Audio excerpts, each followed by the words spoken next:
로마서 3장 25절에서 26절입니다. 로마서 3장 25절에서 26절입니다. 이 예수를 하나님이 그의 피로써 믿음으로 말미암는 화목제물로 세우셨으니 이는 하나님께서 길이 참으시는 중에 전에 지은 죄를 간과하심으로 자기의 의로우심을 나타내려 하심이니 곧 이때에 자기의 의로우심을 나타내사 자기도 의로우시며 또한 예수 믿는 자를 의롭다 하려 하심이라. 아멘. 부흥이라고 하는 것은 기도하는 사람에게, 생명을 걸고 기도하는 사람에게 옵니다. 부흥을 소망하지 않고 기대하지 않는 사람에게 영적인 상식적으로 본다면 부흥은 절대로 오지 않습니다. 적극적으로 하나님 앞에 나오는 사람, 또 그런 사람들이 모여있는 교회에 하나님은 부흥을 주시는 것입니다. 함께 기도했던 것처럼 어제도 말씀을 드렸죠. 스코틀랜드의 종교개혁자가 그런 얘기를 했죠. 하나님, 이 스코틀랜드에 영적 부흥을 주시옵소서, 아니면 죽음을 주시옵소서. 그런 적극성을 가지고 하나님 앞에 나아가 기도하는 사람, 또 그런 사람들이 모여있는 교회에 반드시 부흥이 올 줄로 믿습니다. 그래서 올 한 해 우리 성도님들이 모든 예배 시간에 적극성을 가지고 나오셨으면 좋겠다. 그래서 기도할 때에도 주일에 말씀을 드렸죠. 어떻게 기도하자고요? 큰 음성으로. 찬양할 때에도 큰 음성으로. 모든 일을 행할 때에 적극성을 갖고 하나님 앞에 행할 때에 반드시 부흥을 허락해 주실 줄로 믿습니다.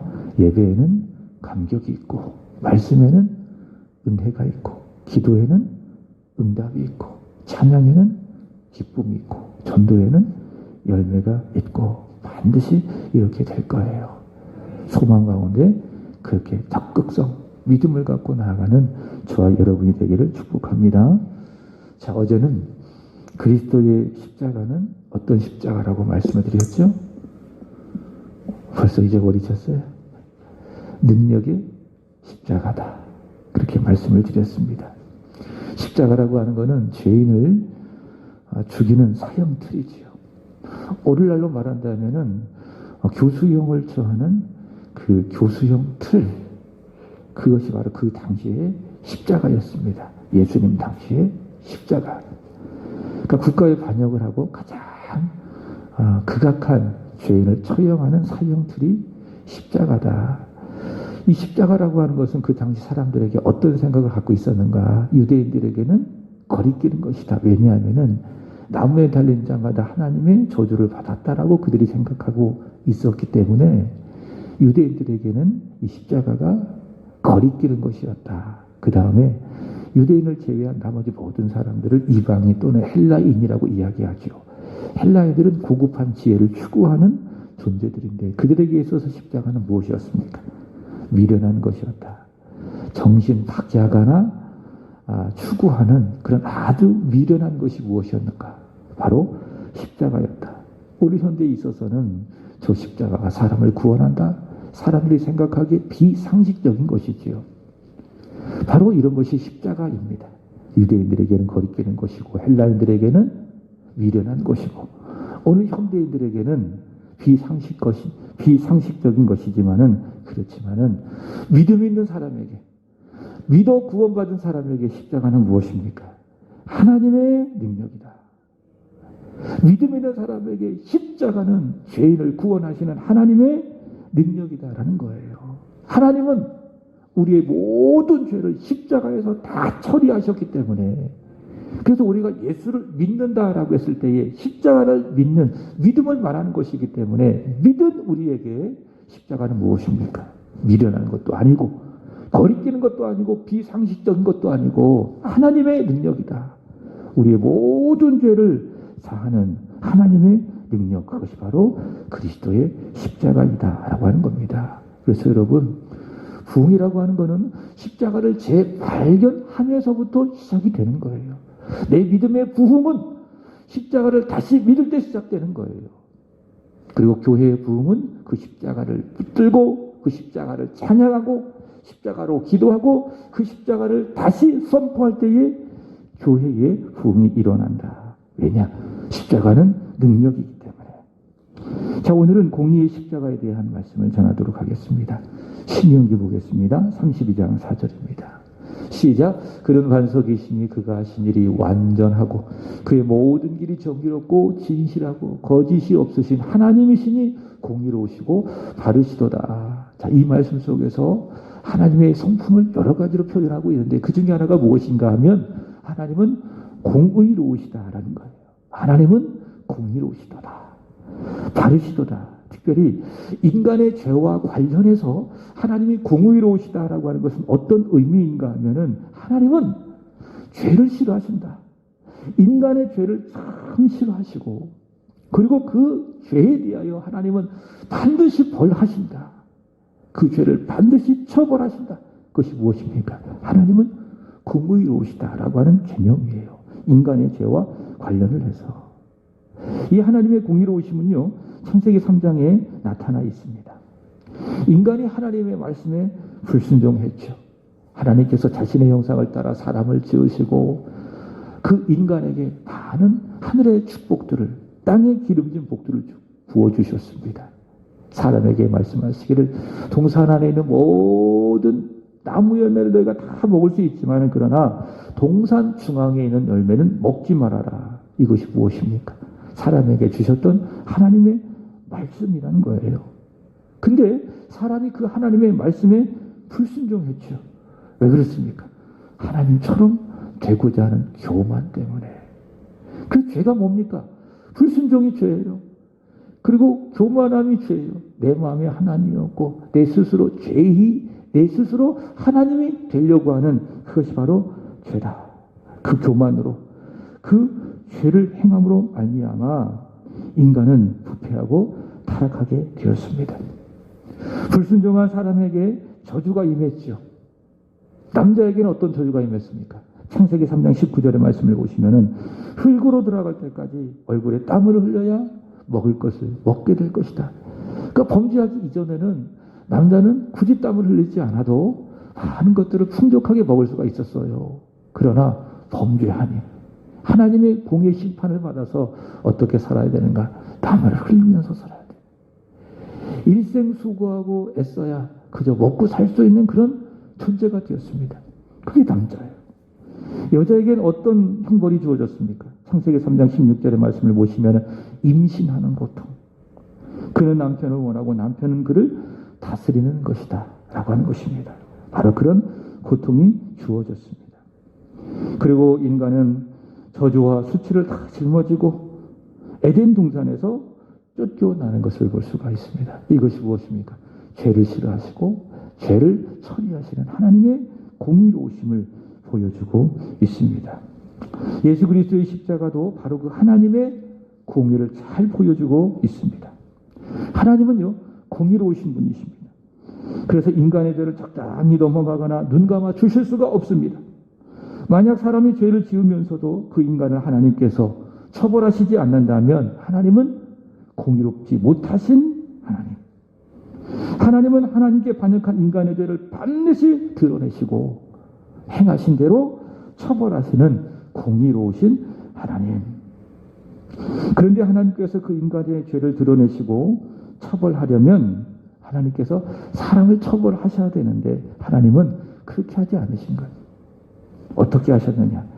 자신의 아들을 십자가에 내어주신 것이죠. 그리고 죄인인 사람을 위하여 그리고 사람을 대신하여 대신 십자가에 죽게 하셨어요.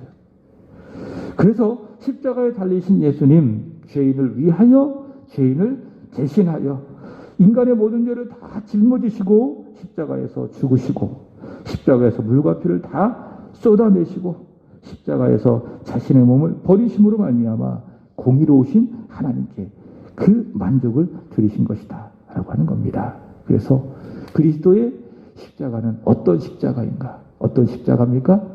공의의 십자가. 공의의 십자가.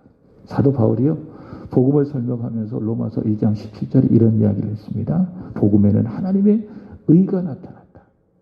복음에는 하나님의 의가 나타났다. 그런 얘기를 했죠.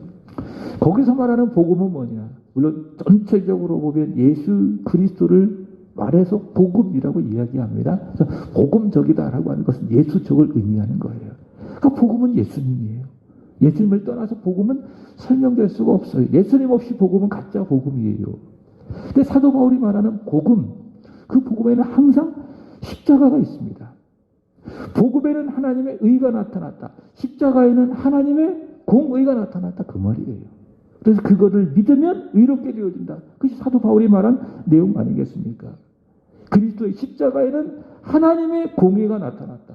우리 하나님께서 얼마나 죄를 싫어하시는지, 죄를 얼마나 처참하게 참혹하게 처벌하시는지 바로 십자가를 통해서 하나님 드러내셨다라고 하는 것이지요. 우리가 죄값을 받아야 돼요. 우리가 죄를 지었기 때문에 우리가 그 죄에 대하여 형벌을 받아야 돼요. 그러나 하나님 그렇게 하지 아니하시고 예수를 대신하여 십자가에 달고 그의 모든 진노를 다 쏟아 부으심으로 말미암아 하나님은 하나님의 공의로우심을 드러냈다. 그래서 십자가는 무엇이에요? 공의예요. 하나님의 공의라고 하는 것입니다. 자, 오늘 본문을 보시기 바랍니다. 본문 26절 보시면은 예수 그리스도께서 십자가에 달리신 그것을 통해서 하나님 어떻게 하셨는가? 26절 읽어보겠습니다. 시작. 곧 이때에 자기의 의로우심을 나타내사 자기도 의로우시고 또한 예수 믿는 자를 의롭다 하려 하심이라. 그리스도의 십자가가 하나님의 공의를 나타냈다. 하나님께서 죄인을 벌하셔야 되는데 그렇게 하지 아니하시고 대신 예수 그리스도를 십자가에서 벌하심으로 말미암아 자신의 공의를 나타내셨다. 그리고 누구도 그를 믿는 예수를 믿는 자도 의롭게 해 주셨다라고 하는 것이에요. 바로 그것이 바로 그리스도의 십자가이다 라고 하는 것입니다. 여러분, 예수님의 십자가 공의의 십자가입니다. 오늘 그 공의의 십자가 앞에 우리가 서기를 바랍니다. 나는 죄인인데 이 죄를 하나님 벌하지 아니하시고 나를 대신해서 예수를 십자가에 벌하심으로 말미암아 하나님 내 죄를 공의롭게 처리하셨구나. 내가 그를 믿음으로 말미암아 내 죄를 용서하시고 나를 의롭게 여겨주셨구나. 공의의 십자가 앞에 나를 바라보는 것이죠. 그리고 내 죄가 공의의 십자가에서 처리되어졌기 때문에 이제는 내 자신이 죄를 벌리하는 겁니다. 죄는 뭐라고 말씀을 드렸죠? 교만이에요. 내 안에 하나님이 없는 거예요. 나로 충만한 거예요. 그게 교만이에요. 그리고 교만은 무엇입니까? 불순종이에요. 말씀을 들어도 그 말씀에 순종하지 아니하는 불순종, 그것이 무엇입니까? 그것이 바로 교만이다. 그것이 바로 죄다. 교만하기 때문에, 불순종하기 때문에 여러 가지 죄의 결과들, 죄의 열매들이 나타나게 되는 거예요. 그런 것들을 우리 하나님 앞에 회개하는 거예요. 네, 공의로우신 십자가에서 하나님께서 예수를 통하여 내 모든 죄를 다 해결하셨기 때문에 교만했던 죄, 불순종했던 모든 죄를 이 시간 하나님 앞에 회개하는 것입니다. 교회 역사 속에서 영적 부흥운동이 많이 일어났는데요. 주일에 말씀드렸던 것처럼 1907년도 평양 장대현 교회에서 우리나라에 부흥운동이 일어났습니다. 물론 그 부흥의 운동의 시작은 모여 예배함에 시작이 되었지만은 그 예배 가운데 부흥의 역사가 폭발적으로 일어났던 그 시작이 무엇인가? 회개였어요. 그리스도의 십자가 앞에 자신을 내어놓고 솔직하게 고백하고 내가 죄인입니다. 내가 교만한 죄인입니다. 내가 하나님의 말씀에 불순종했던 죄인입니다. 라고 하는 그 고백 속에 여기저기서 회개가 터져나오고 폭발적인 영적인 부흥이 일어났어요. 여러분, 우리가 하나님 앞에 늘 회개하는 삶을 살아야 될 줄로 믿습니다. 공의로우신 십자가 앞에 내 자신을 서게 하는 거예요. 내가 저 십자가에 달려야 되는데 그러나 하나님 그렇게 하지 아니하시고 아들 예수를 내 대신 십자가에 달려 죽게 했구나. 교만했던 죄, 불순종했던 모든 죄를 내 대신 예수에게 다 쏟아 부어 주셨구나. 그것을 믿음으로 바라보고 내가 하나님 앞에 회개하는 거예요. 하나님, 내가 교만했습니다. 내가 불순종했습니다. 내 죄를 하나님 앞에 회개하고 돌이킬 때에 거기에서부터 내 믿음의 부흥이 시작되는 것입니다. 말씀을 마칩니다. 그리스도의 십자가 공의의 십자가입니다. 그 공의의 십자가 앞에 저와 여러분이 다시 서시고 우리의 교만했던 죄를 회개하고 불순종했던 죄를 회개하고 거룩하고 온전한 사람이 되어 하나님의 부흥을 경험하는 저와 여러분이 되기를 축복합니다. 기도하겠습니다. 하나님, 그리스도의 십자가, 능력의 십자가, 그리고 공의의 십자가임을 우리는 믿습니다. 공의로우신 그리스도의 십자가 앞에 내 자신을 서기를 원합니다. 그리고 회개하기를 원합니다. 내가 하나님처럼 살려고 했던 교만했던 죄, 말씀을 들어도 순종하지 못했던 불순종의 죄, 다 회개하게 하여 주옵소서. 거기에서부터 부흥의 역사가 있게 하여 주시옵소서. 감사합니다. 예수님의 이름으로 기도합니다.